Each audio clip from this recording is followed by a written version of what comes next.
YS Jagan ద్రోహం మాటల్లో నిజమెంత? తిరుపతిలో బాబు చెప్పిన నిజం తీరులో వాస్తవం ఎంత? తెలంగాణలో పోటీ జనసేన విస్తరణక కళ్యాణ్ పాత్ర ఏపీ తెలంగాణ మధ్య పొలిటికల్ అలైన్మెంట్ల కోసమా? అమరావతి ఒక రాజధానిగానే కాకుండా ఏపీ ఆర్థిక భవిష్యత్తుకు ఇది ఒక గేమ్ చేంజర్గా మారబోతోందా? ఇక్కడి పరిస్థితి ఏమిటి? తిరుపతి వేదికగా ముఖ్యమంత్రి నారా చంద్రబాబు నిజం చెప్తున్న మాటల్లో వైసీపీకి ఎలాంటి కౌంటర్ ఇచ్చారు? ఆంధ్రప్రదేశ్ రాజకీయాలు ఇప్పుడు 4 రోడ్ల జంక్షన్ లేకి చేరాయి. 2 సంవత్సరాల పాలనపై తిరుపతిలో నిర్వహించిన సభ ద్వారా ముఖ్యమంత్రి నారా చంద్రబాబు వైసీపీ చేస్తున్న ద్రోహం మాటలకు ఎలాంటి ఘాటైన సమాధానం చెప్పారు. ఇదే పరిస్థితిలో ఇటీవల రాష్ట్రంలో అంటే 2 తెలుగు రాష్ట్రాల్లో చోటు చేసుకున్న రాజకీయ పరిణామాల నేపథ్యంలో Janasena chief deputy CM Pawan Kalyan తెలంగాణలో పోటీ చేస్తున్నారని కూడా ప్రకటించారు. ఇది ఏ ప్రస్థానానికి దారితీస్తుంది అంటే 2029 ఎన్నికలకు ఇంకా 3 సంవత్సరాలు ఉండగానే వైసీపీతో పాటు టీడీపీ కూటమి కూడా జనరంగంలోకి దిగాయి. రాజకీయ రణరంగాన్ని సృష్టించే రీతిలో రాజకీయ వేడిని పెంచాయి. దీనికి తిరుపతి వేదికగా మారింది. ఈ పరిస్థితికి కారణం ఏంటి? వైసీపీ చేస్తున్న ఎత్తులు ప్రచారం ఏమిటి? దీన్ని తిప్పికొట్టడానికి టీడీపీ కూటమి శ్రేణులు అనుసరిస్తున్న విధానం ఏమిటి? ఈ పరిణామాల నేపథ్యంలో పవన్ కళ్యాణ్ చేసిన వ్యాఖ్యలు ఎలాంటి పరిణామాలకు దారితీశాయి? రాష్ట్రంలో నెలకొన్న తాజా రాజకీయ పరిణామాలు స్థితిపై రాజకీయ మిర్చి మసాలా ఏమిటో ఈ వీడియోలో చూసే ప్రయత్నం చేద్దాం. రాష్ట్రంలో చోటు చేసుకుంటున్న పరిణామాలపై ఏ పార్టీకి ఆ పార్టీ నేతలు దొరికిన ప్రతి అవకాశాన్ని అనుకూలంగా మార్చుకునే ఎత్తుగడల్లో తనమనుకలవుతోంది. వైసీపీ ఎత్తులకు టీడీపీ పై ఎత్తు వేస్తుంటే ఇందులో ఎవరి పాచిక పారుతుంది? AP deputy CM Pawan Kalyan తెలంగాణపై దృష్టి సారిస్తారని చెప్పారు. దక్షిణాది రాష్ట్రాల్లో ఆ పార్టీ విస్తరణకు కేరళలో శ్రీకారం చుట్టారు. ఈ పరిస్థితుల్లో కూటమికి ప్రతిష్టాత్మకంగా మారిన ఏపీలో ఏ పార్టీ పొత్తు ఎత్తు అనేది గేమ్ చేంజర్గా మారబోతుందనేది ప్రస్తుతం ఆసక్తికరంగా మారింది. 2 ఏళ్ల ద్రోహం అంటూ వైసీపీ దాడి, నిజం చెప్తామంటూ కూటమి నేతల తిరుపతి సభ. ఈ సభలో ముఖ్యమంత్రి నారా చంద్రబాబు వైసీపీ చేస్తున్న ద్రోహం మాటలకు ఎలాంటి సమాధానం ఇచ్చారనేది ఇక్కడ తెలుసుకునే ప్రయత్నం చేద్దాం. ఈ వ్యాఖ్యలు, ఈ మాటలు ప్రోగ్రెస్ రిపోర్ట్ ప్రజల చెంతకు చేరిందా, హత్తుకునేలా ఉందా అనేది మనకు కొన్ని రోజుల్లో దీనికి సంబంధించిన విశ్లేషణ తెలిసే అవకాశం ఉంటుంది. రాష్ట్రంలో తెలుగుదేశం పార్టీ కూటమి ఏర్పడిన తర్వాత అనేక పథకాలను అమలు చేస్తూ ఆ పథకాల ద్వారా ప్రజలకు నేరుగా డీబీటీ పద్ధతిలో నగదు బదిలీ పథకాన్ని యథావిధిగానే కొనసాగిస్తుంది. ఇదే సందర్భంలో గత ప్రభుత్వాలతో పోలిస్తే పింఛన్ల మొత్తాన్ని పెంపుదల చేయడంతో పాటు తల్లికి వందనం పేరుతో ఇంట్లో ఎంతమంది పిల్లలుంటే అంతమంది పిల్లలకి నగదు బదిలీ పథకం చేయడం ద్వారా టీడీపీ కూటమి ఇచ్చిన మాట నిలబెట్టింది. కానీ ఎన్నికలకు ముందు చేసిన వాగ్దానాల్లో అనేక విషయాలను విస్మరించిన టీడీపీ కూటమి ప్రభుత్వం ప్రజలకు ద్రోహం చేసిందని వైసీపీ ఆరోపిస్తుంది. ఒకసారి మనం ఈ టేబుల్ను పరిశీలిస్తే రాష్ట్రంలో తెలుగుదేశం పార్టీ కూటమి ఏర్పడిన తర్వాత ఎన్ని రకాల సంక్షేమ కార్యక్రమాలు అమలు చేశారు, ఆ కార్యక్రమాల ద్వారా ప్రజలకు ఎలాంటి లబ్ధి చేకూరిందనేది ఇక్కడ మనం గమనించవచ్చు.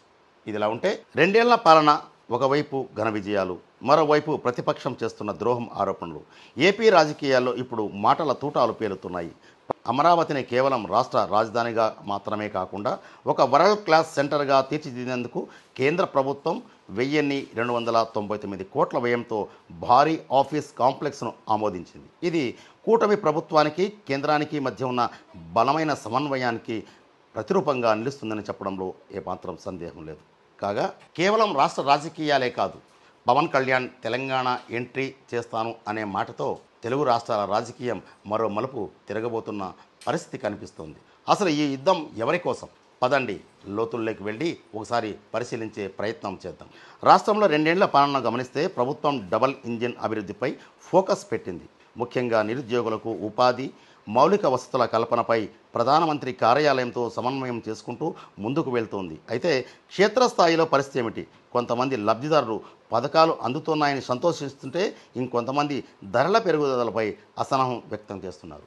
ఇజ్రాయెల్ యుద్ధం నేపథ్యంలో అంతర్జాతీయ రవాణా వ్యవస్థపై ఏర్పడిన ప్రభావం వల్ల ధరలు పెరగడానికి ఆస్కారం కల్పించింది. ఈ ధరల నియంత్రణలో అటు కేంద్ర ప్రభుత్వం కానీ లేదా రాష్ట్ర ప్రభుత్వం కానీ తీసుకున్న చర్యలపైనే ప్రస్తుతం ఆసక్తికరమైన చర్చ నడుస్తుంది. అంటే గల్ఫ్ దేశాలు అలాగే ఇరాక్పై యుద్ధ మేఘాల కమ్ముకున్న నేపథ్యంలో సరుకు రవాణాకు ప్రధానంగా ముడి చమురు దిగుమతి చేసుకోవడానికి ఆటంకాలు ఏర్పడి ఆ ప్రభావం సరుకులు ఇతర వస్తువులన్నిటిపైన ధరలు పెరగడానికి దారితీసింది. ఈ పరిణామాలను క్షేత్రస్థాయిలో ఎన్డీఏ ప్రభుత్వంలోని భాగస్వామ్య పక్షాలు అలాగే టీడీపీ కూటమిలోని పార్టీలు ప్రధానంగా ముఖ్యమంత్రి నారా చంద్రబాబు ఈ పరిస్థితిని ముందుగానే గ్రహించి ఎమ్మెల్యేలకు దిశానిర్దేశం చేసిన సరైన విధంగా ప్రజల మధ్యకు వెళ్ళి వివరించడంలో వైఫల్యం చెందినట్లు ఇక్కడ మనకు కనిపిస్తోంది. ఈ పరిణామాల నేపథ్యంలోనే వైఎస్ఆర్సీపీ నుంచి ఎదురైన సవాళ్లను, ఎదురవుతున్న విమర్శలను, ఆరోపణలకు ధీటుగా సమాధానం చెప్పడానికే తిరుపతి సభ వేదికగా మారబోతుందనేది ఇక్కడ మనకు స్పష్టంగా కనిపిస్తుంది. ఈ పరిస్థితుల నేపథ్యంలో సామాన్యుడు పెరిగిన ధరలపైన, ఇంధన ధరలపైన, గ్యాస్ బండ ధరల పెంపుపైన ఏమనుకుంటున్నారనేది కూడా ప్రస్తుతం రాజకీయంగా ఆసక్తికరమైన వాతావరణం ఏర్పడింది. వారిని కన్విన్స్ చేయడంలో కూటమిలోని భాగస్వామ్య పక్షాలు అలాగే ప్రజాప్రతినిధులు, ఆ పార్టీ శ్రేణులు ఎలాంటి చొరవ తీసుకుంటున్నారనేది కూడా ఇక్కడ ఆసక్తికరంగా మారింది. ఈ పరిస్థితుల నేపథ్యంలోనే అందరి ప్రోగ్రెస్ రిపోర్ట్ తన వద్ద ఉంది, చర్యలు తీసుకునేందుకు ఏమాత్రం వెనకాడను అని చెప్పిన ముఖ్యమంత్రి నారా చంద్రబాబు యథావిధిగానే ఘాటు హెచ్చరికలు జారీ చేశారు. అయినప్పటికీ స్పందన లేని స్థితిలో ప్రోగ్రెస్ రిపోర్ట్ ఇవ్వడానికి టీడీపీ కూటమి ప్రభుత్వం ప్రజల ముందుకు వచ్చిందని చెప్పడంలో ఏమాత్రం సందేహం లేదు. ఇదిలా ఉంటే ప్రభుత్వం అనుసరిస్తున్న తీరు విధానంపైనే కాకుండా అనేక పథకాలను అమలు చేస్తున్నా ఇంకొన్ని అమలు చేయలేదంటూ ప్రభుత్వంలోని లోపాలను ఎత్తి చూపుతూ వైసీపీ పరిస్థితిని తనకు అనుకూలంగా మార్చుకోవడానికి అనేక ఎత్తులు వేస్తుంది. ఆ ఎత్తుల్లో భాగంగానే 2 ఏళ్ల ద్రోహం పేరుతో నిరాటంకంగా గత 10 రోజుల నుంచి నిరసన కార్యక్రమాలు, ఆందోళనలు సాగించడంలో వైసీపీ శ్రేణులు ఏమాత్రం వెనక్కి తగ్గడం లేదు. ఇదే సందర్భంలో విశాఖపట్నంలో చోటు చేసుకున్న దుర్ఘటన నేపథ్యం కూడా వైసీపీ తనకు అనుకూలంగా మలుచుకొని టీడీపీ కూటమి ప్రభుత్వంపై దుమ్మెత్తిపోవడానికి సన్నద్ధమైంది. అక్కడ జరిగిన కొన్ని పరిణామాలు, చోటు చేసుకున్న వ్యాఖ్యలను కూడా వక్రీకరించడం, వాటిని మంత్రులు చేసిన వ్యాఖ్యలను తమకు అనుకూలంగా మలుచుకొని ప్రజల పట్ల టీడీపీ కూటమి ప్రభుత్వం వ్యతిరేకంగా ఉందని చెప్పే ప్రయత్నంలో భాగంగానే ఎత్తులు వేస్తుంది. దీనికి తగ్గట్టుగానే మంత్రులు కూడా విశాఖపట్నంలో మకాం వేసి బాధితుల కుటుంబాలకు మేలు చేయడానికి, వారి కుటుంబాలను ఆదుకోవడానికి ముందుంటామని కూడా అక్కడ రాష్ట్ర మంత్రి నారా లోకేష్, రాష్ట్ర హోంశాఖ మంత్రి వంగలపూడి అనిత, అలాగే ఐటీడీపీ అధ్యక్షుడు పల్లా శ్రీనివాసరావు, ఇతర మంత్రులందరూ అక్కడ మకాం వేశారు. ఇప్పటికీ ఆ కార్యక్రమం ఆ పార్టీ శ్రేణులు అక్కడ పర్యవేక్షణ చేస్తున్నాయి. ఇదిలా ఉంటే ఈపాటికే 2 రోజుల కిందటే కేంద్ర ప్రభుత్వ కార్యాలయాలన్నీ ఒకే చోటకు తీసుకురావడం ద్వారా ఆంధ్రప్రదేశ్ ప్రభుత్వానికి వెన్నుదన్నుగా నిలడానికి ఒక భరోసా ఇచ్చింది. ఇది ఒక విజయంగానే టీడీపీ కూటమి శ్రేణులు భావిస్తున్నాయి. ఇక అమరావతి విషయంలోనే కాకుండా కేవలం అమరావతి ఒక రాజధానిగా మాత్రమే కాకుండా ఏపీ ఆర్థిక భవిష్యత్తు ఇది ఒక గేమ్ చేంజర్గా మారబోతుందనేది ముఖ్యమంత్రి నారా చంద్రబాబు చెప్తున్న మాట. టీడీపీ కూటమి అధికారంలోకి వచ్చిన తర్వాత గత 5 ఏళ్ల పాటు నిర్లక్ష్యానికి గురైన పనులన్నీ ఊపందుకున్నాయి. అయితే రాజధాని ప్రాంతంలో రియల్ ఎస్టేట్ లావాదేవీలు మళ్ళీ పుంజుకుంటున్నాయా? సామాన్య ప్రజలకు అక్కడ ఉద్యోగ అవకాశాలు లభిస్తున్నాయా అనేది ఇప్పుడు పెద్ద చర్చకు దారితీసింది. అమరావతి నిర్మాణంలో ప్రభుత్వం అనుసరిస్తున్న పారదర్శకత, పర్యావరణ అనుమతులు ఇప్పుడు రాష్ట్ర రాజకీయాల్లో కీలక అంశాలుగా మారాయి.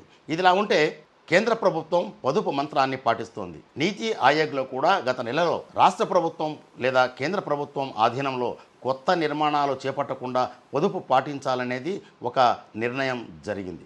దీనిపైన కూడా ప్రజాబాహుళ్యంలోకి ఈ విషయం బయటికి వెళ్ళినప్పటికీ గతంలో వైఎస్ఆర్సీపీ ప్రభుత్వం ఉన్నప్పుడు అమరావతి నిర్మాణంలో నిర్లక్ష్యం చేశారని చెప్పిన కూటమి ప్రభుత్వం ఇప్పుడు నీతి ఆయోగ్లో తీసుకున్న నిర్ణయం మేరకు అమరావతి నిర్మాణ పనులు కొనసాగిస్తుందా లేకుంటే పొదుపు మంత్రం పాటిస్తుందా, 2 ఏళ్ల పాటు కొత్త నిర్మాణ పనులు చేపట్టకూడదనే విషయాన్ని ఏం చేస్తుందనేది కూడా ఇప్పుడు మనకు ఆసక్తికరమైన రాజకీయ అంశంగానే మారింది. ఇదిలా ఉంటే ఆంధ్రప్రదేశ్ రాజకీయాల్లో ప్రధానంగా టీడీపీ కూటమికి వైసీపీ ఒక ముళ్ళులా గుచ్చుకుంటూ అనేక అంశాలపైన అనేక ఆరోపణలు చేస్తూ నిగ్గదీసే ప్రయత్నం చేసి ఇరకాటంలో పెట్టడానికి కూడా ప్రయత్నం చేస్తుంది.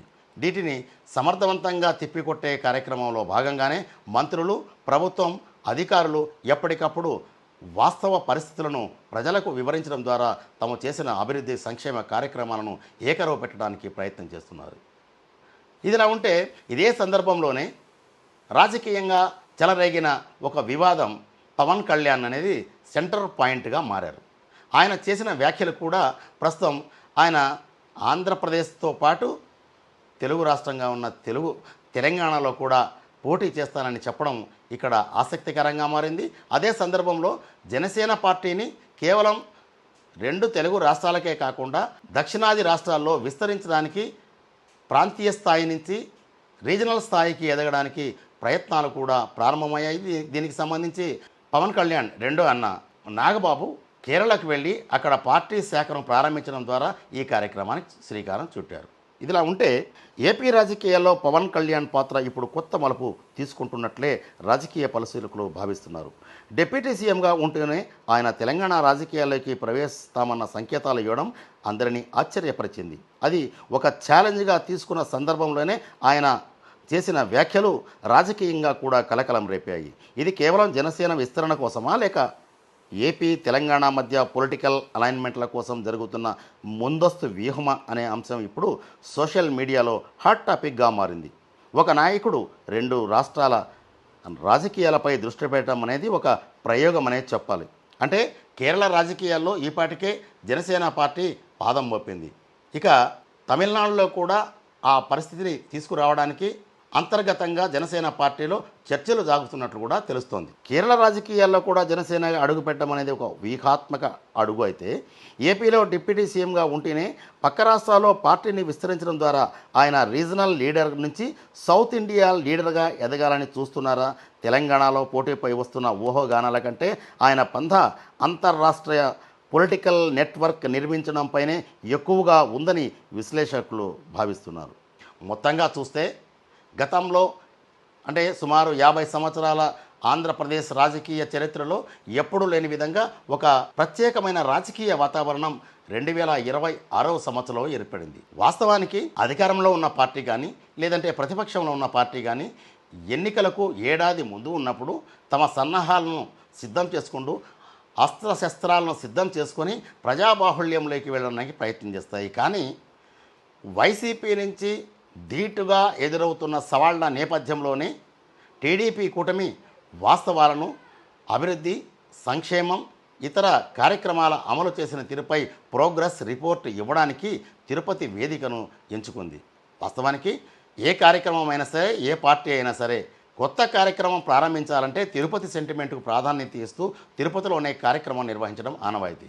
ప్రస్తుతం తిరుపతిలో జరుగుతున్న నిజం చెప్తాం కార్యక్రమంలో ముఖ్యమంత్రి నారా చంద్రబాబుతో పాటు డిప్యూటీ సీఎం పవన్ కళ్యాణ్, అలాగే బీజేపీ రాష్ట్ర అధ్యక్షుడు మాధవ్, రాష్ట్రంలో ఉన్న అనేక మంది ఆయా పార్టీల నాయకులు, కేంద్రం నుంచి కొంతమంది పెద్దలు వచ్చి ఇక్కడ కూటమి ప్రభుత్వం అమలు చేసిన కార్యక్రమాల తీరు, అందించిన సంక్షేమ పథకాల లక్ష్యాలను వివరించడంతో పాటు భవిష్యత్తులో అందించబోయే కార్యక్రమాలను విశ్లేషించడానికి, ప్రజలకు చెప్పడానికి ఇక్కడ ప్రయత్నం జరిగింది. అంటే ఎన్నికలకు 1 సంవత్సరం ముందు జరగాల్సిన కార్యక్రమాన్ని 3 ఏళ్లకు ముందే జనంలోకి వచ్చే పరిస్థితి అనివార్యంగా ఇక్కడ ఏర్పడడం వల్ల తిరుపతి అనేది ఇప్పుడు రాజకీయ పార్టీలకు ఒక కూడలిగా మారింది.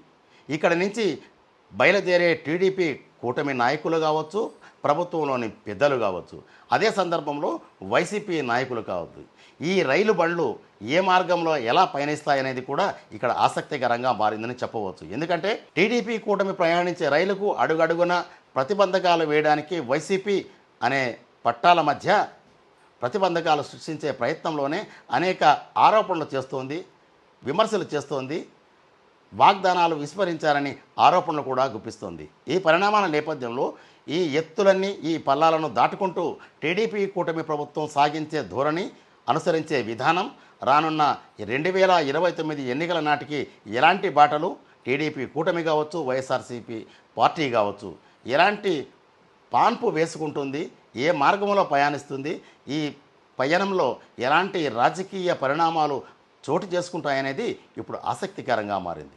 ఇది ఈనాటి తాజా రాజకీయ వాతావరణ పరిస్థితి. ఈ రాజకీయ విశ్లేషణ మీకు నచ్చినట్టయితే కామెంట్ బాక్స్లో మీ అభిప్రాయం తెలియజేయండి.